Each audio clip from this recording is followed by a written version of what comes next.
The Accidents and Emergency Department at Lewisham Hospital has been earmarked for closure.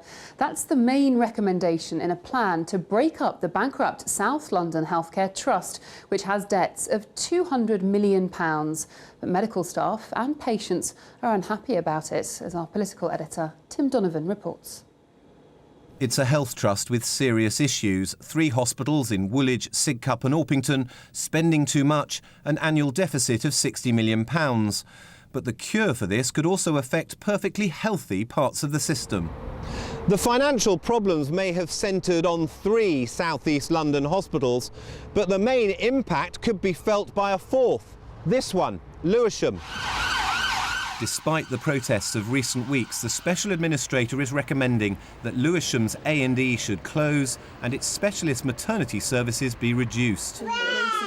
Each of these local mothers today had their own story to tell about why that will hurt. When I was 8 months pregnant, I was taken into hospital with a ruptured appendix. And had they not been the 2 services there to help me, I'm under no illusion today that I wouldn't be here. They really, they saved my life. I had a birth with my first son that started off very nice and lovely, and but ended up with his life hanging in the balance. And if I'd not been in 2 minutes in surgery, he wouldn't be here today. At the hospital itself, there was anger that it was being hit because of its neighbours' problems. Our trust is a completely separate trust. It's successful financially. It's absolutely stable.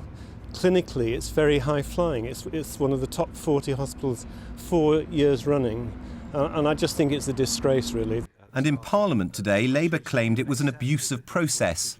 In making recommendations that have a major impact on another trust, isn't it the case that the Secretary of State is going beyond the powers given to him? We said that we won't accept any changes unless there is proper consultation of the local population. We've said we won't do it unless there is clear evidence, unless there is clear local clinical support. But the man making the recommendation says there's no viable alternative. I completely understand the strength of feeling that people have got. What we've had to do, my team and I have had to do, is look at all of the information we've been given and come up with a considered judgment that addresses the overall issues that we're facing ourselves in this work. That's what we believe we've done. But with the protests likely to intensify, the Health Secretary must make a final decision within the month. Tim Donovan, BBC London News.